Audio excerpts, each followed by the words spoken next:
भारत और चाइना के बीच में तनाव को देखते हुए भारत सरकार ने कई सारे चाइनीज ऐप्स को बैन किया है। कई लोग कह रहे हैं कि ये एक पहला स्टेप है जहां तक ऑनलाइन या साइबर इश्यूज को देखते हुए। हमारे साथ निखिल पावा हैं जो मीडिया नावा के फाउंडर हैं। बहुत बहुत शुक्रिया निखिल हमसे बात करने के लिए। आपसे जानना चाहेंगे कि ये थ्रेट जो है आपके हिसाब से कितना सीरियस है, बिकॉज अगर सरकार का जैसे कहना है कि जो ऑर्डर जो आया था बहुत ही संक्षेप में लिखा था कि ये ऐप्स जो हैं भारत की सॉवरेनिटी इंटेग्रिटी को जो है खतरा है, तो उसको ध्यान में रखते हुए ये स्टेप लिया हाँ गया है। जी।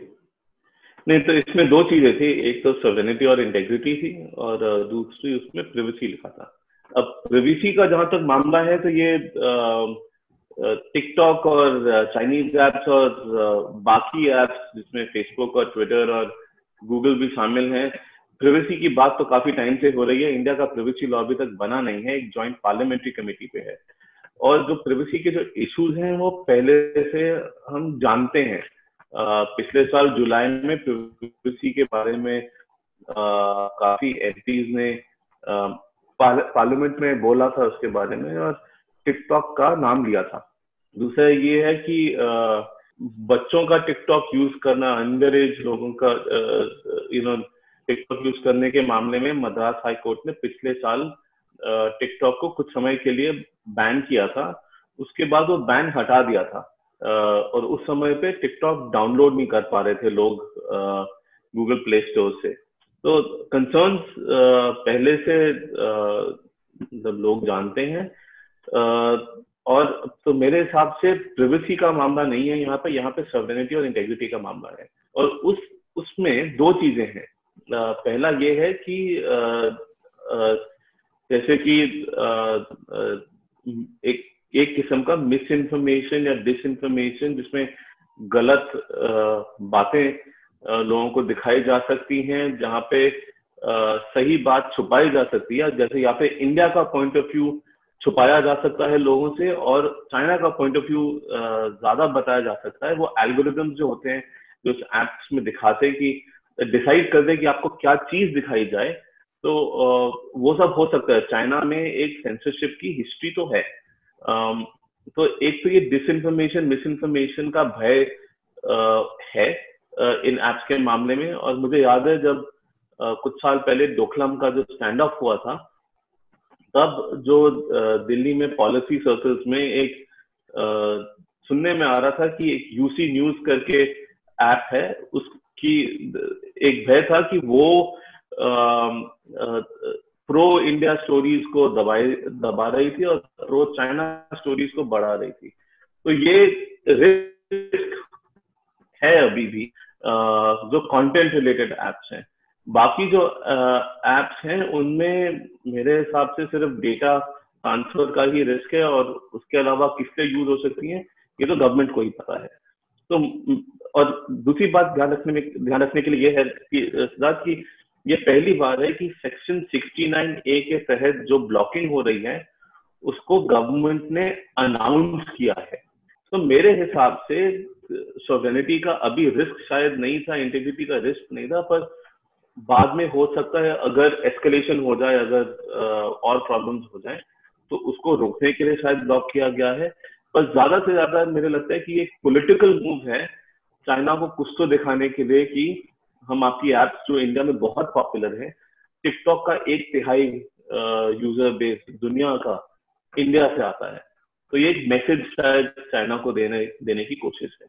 एक इम्पोर्टेंट पॉइंट आपने ये कहा कि जो है कि पॉलिटिकल स्टेटमेंट भी ज्यादा है, वो एलिमेंट जो है ऑब्वियसली सरकार को ये वरी है कि सॉवरेनिटी वगैरह जो बाकी इश्यूज हैं वो एकदम हैं, इनका मिसयूज किया जा सकता है। बट वहीं दूसरी तरफ निखिल, अगर आपसे बात करें इस विषय में कि ऑब्वियसली इस सब को जो है कानूनी प्रक्रिया से देखना होगा, लीगल चैलेंज भी होगा इसका, एंड ऑब्वियसली जो ऑर्डर्स भी आए हैं कोर्ट के कि भाई एक रीजन ऑर्डर होना चाहिए, कोई आपको तथ्य देना पड़ेगा। जैसे आपने कहा कि मद्रास हाईकोर्ट का जो ऑर्डर था वो था शायद बच्चे ज्यादा उसको इस्तेमाल कर रहे हैं, बच्चे जो हैं इन्फ्लुएंस में आ सकते हैं, एडल्ट सुपरविजन की बात की जाती है, तो वहां इतना सिक्योरिटी और इंटेग्रिटी का मामला नहीं था। अब उसको इन्वोक किया गया है। तो लीगल स्टैंडिंग पे जहां कानून है, कानून क्या कहता है, कानून के हिसाब से आपको स्पेसिफाई करना पड़ेगा तो आपके हिसाब से कितना लीगल चैलेंज बन सकता है ये? मेरे हिसाब से दो चीजें हैं इसमें। पहला तो ये जो भी कंपनीज हैं ये लीगल चैलेंज नहीं करने वाली है मेरे हिसाब से, क्योंकि वो फालतू का पंगा लेना है और उससे प्रॉब्लम ज्यादा हो सकती है। इंडियन सेक्शन 69 के जो ऑर्डर्स हैं वो कॉन्फिडेंशियल होते हैं, जो स्पेसिफिक ऑर्डर्स हैं, और उनको डिस्क्लोज करने की जरूरत नहीं होती। और इस समय जहां अलग अलग एरियाज में एलएसी पर इंडियन और चाइनीज ट्रूप्स हैं और एक स्टैंड ऑफ हो रहा है, मतभेद भी हो चुकी है, उस सिचुएशन में मुझे नहीं लगता कि कोई भी कोर्ट गवर्नमेंट को सेकंड गेस करने की कोशिश करेगी कि आपने ये सही किया या नहीं सही किया। जब टेंशन होपफुली कम हो जाएंगी और अगर ये ऐप्स तब भी ब्लॉक रहते हैं, तब उनके पास शायद एक जायज रीजन होगा। पर नेशनल सिक्योरिटी के मामले में ज्यादातर मेरे हिसाब से रिस्क नहीं लेने वाले हैं। कोई इतनी पूछताछ नहीं होगी। एक कमेटी होती है सेक्शन 69 के तहत, जिसमें कमेटी को ये जो एप्स हैं उनको जाके शायद डिपोज करना होगा और गवर्नमेंट के साथ उनकी सलाह होगी। तो उसमें कुछ विषय सामने आ सकते हैं, तो वो पब्लिक कभी नहीं होंगे। और दूसरी बात ये कि चाइना के जो लॉज हैं उनके तहत अगर उनकी गवर्नमेंट चाहे तो किसी भी चाइनीज कंपनी को कोई भी एक्शन लेने के लिए वो कह सकती है और उनको करना ही पड़ेगा। चाइना में ग्रेट फायरवॉल लगा हुआ है जहाँ पे सेंसरशिप होती रहती है। जो कम्युनिस्ट पार्टी है उनके अगेंस्ट जो भी बोला जाता है उसको सेंसर किया जाता है, अकाउंट ब्लॉक हो जाते हैं, लोग जेल में डाले जाते हैं। तो वो इतना कंट्रोल चाइना अपनी टेरिटरी में तो एक्सरसाइज करती है। अब वो ही एप्स जब दुनिया में फैल जाती हैं तो क्या चाइनीज गवर्नमेंट उनपे वो कंट्रोल एक्सरसाइज करके यहाँ भी अपना जैसे कि इस ऐसी सिचुएशन में क्या कुछ कर सकती है, ये हमें पता नहीं। पर जब तक वो लॉ चाइना में है, हमें तो बस यही लेकर चलना पड़ेगा कि जो चाइनीज कंपनीज हैं वो एक स्टेट का भाग है और कहीं भी ये हमारे इश्यूज आ सकते हैं उनके साथ। तो आई थिंक नेशनल सिक्योरिटी का मामला है, जब नेशनल सिक्योरिटी का मामला है तो ये अगर ये प्रिकॉशनरी स्टेप भी है कि हमें पता नहीं कुछ कर रहे कि नहीं कर रहे, पर अगर प्रिवेंशन के लिए भी अगर इस सिचुएशन में करे जहां पे लग रहा है कि दोनों कंट्रीज के बीच में लड़ाई होने के चांसेस हैं, तो ये मेरे हिसाब से ये प्रिकॉशनरी स्टेप भी शायद ठीक है। और लॉ सेक्शन 69 इसको अलाउ तो करता है। अब वो असेसमेंट सही है या नहीं है, उसको गवर्नमेंट को अकाउंटेबल रखेंगे उस मामले में, ये मुझे पता नहीं। एक बड़ा इंपॉर्टेंट आपने जो पॉइंट कहा कि एकदम ऐसे चाइना और इंडिया की तुलना की एकदम नहीं की जा सकती जहां तक फ्रीडम की बात है, इंटरनेट की बात है। जैसे एकदम आपने कहा एक फायरवॉल बना हुआ चाइना के एकदम अराउंड। यूजर्स जो हैं चाइना के, जो नागरिक हैं, वो ये नहीं कि कोई भी ऐप वहां एकदम काम कर सकता है। एकदम सारा कंट्रोल्ड है, बहुत कंट्रोल्ड है। सरकार को क्वेश्चन भी करना एकदम बहुत ही मुश्किल है चाइना में। एकदम सही कह रहे हैं आप। और वहीं दूसरी तरफ इम्पोर्टेंट आपने जो पॉइंट कहा कि जो चाइना की जो गवर्नमेंट है, हुकूमत जो कम्युनिस्ट पार्टी है, वो कह सकती है किसी भी कंपनी को कि हमें आपके ये रिसोर्सेज यूज करने हैं। और ये एक बड़ा इंपॉर्टेंट इशू आपने जो टच अपॉन किया था कि जो डेटा जो है क्योंकि इंडियन यूजर्स इसको यूज कर रहे हैं, इसका 1/3 बिजनेस, जैसे अगर टिकटॉक की बात की जाए, उसके जो यूजर्स जो हैं इंडिया से हैं, तो उन सब का यूजर डेटा तो है ही इन कंपनियों के पास। ये मुझे बताएं, जैसे ऑब्वियसली सरकार ने ये स्टेप लिया है, क्लैश हुआ है, स्कर्मिश हुए हैं, भारतीय सेना के जवान शहीद हुए हैं, इसमें हमने भी नुकसान पहुंचाया है, लेकिन ऑब्वियसली उसको ध्यान में रखते हुए, लेकिन भारत सरकार की भी जो माई गव जो ऐप है, उसके भी जो करीबन 5 लाख यूजर्स जो थे टिकटॉक में थे, भारत सरकार भी यूज कर रही थी। तो चिंता ये है कि अगर इतनी वरी थी तो पहले क्यों नहीं किया गया स्टेप? नहीं, देखिए उस टाइम तो क्लैशेस नहीं थे ना, और ये एक एस्केलेशन टैक्टिक होता है कि आप डिसाइड करें कि आप कब कौन सा कदम उठाएंगे। ये नहीं कि सारे कदम एक साथ ही उठाए, क्योंकि ये नेगोशिएशन टाइप का सिचुएशन होता है। तो देखिए वैसे गवर्नमेंट जो है और सोशल मीडिया का तो ये नया रूल है कि जहां लोग हैं वहां आपको होना पड़ेगा। उनके साथ कम्युनिकेट करना होगा। इसलिए गवर्नमेंट फेसबुक पे भी है, ट्विटर पे भी है, टिकटॉक पे भी है, शेयर चैट पे भी है, अलग अलग एप्स पे गवर्नमेंट अपना प्रेजेंस तो रखेगी ही। और जब सिचुएशन अगर किसी के साथ बिगड़ जाए और वो ब्लॉक करना पड़े, गवर्नमेंट का भी यूजर बेस इम्पैक्ट होगा उस मामले में, पर ये माइनर कंसर्न है। अभी मेजर कंसर्न है ऑन ग्राउंड, और ये जो ऑनलाइन है ये एक अलग से एस्केलेशन है। आपको याद होगा कि कुछ दिन पहले ये भी न्यूज आइटम आए थे कि चाइनीज हैकर्स जो हैं वो इंडिया की वेबसाइट वगैरह को अटैक कर रही हैं। तो वहां से भी शायद अब ये अननेम्ड गवर्नमेंट सोचे रहे तो पता नहीं है सही है कि गलत है, या किसी ने अफवाह फैलाई है, क्योंकि कोई भी नाम किसी का नहीं है उसमें। पर ये भी है कि शायद दोनों तरफ से साइबर में भी एस्केलेशन हो रहा है।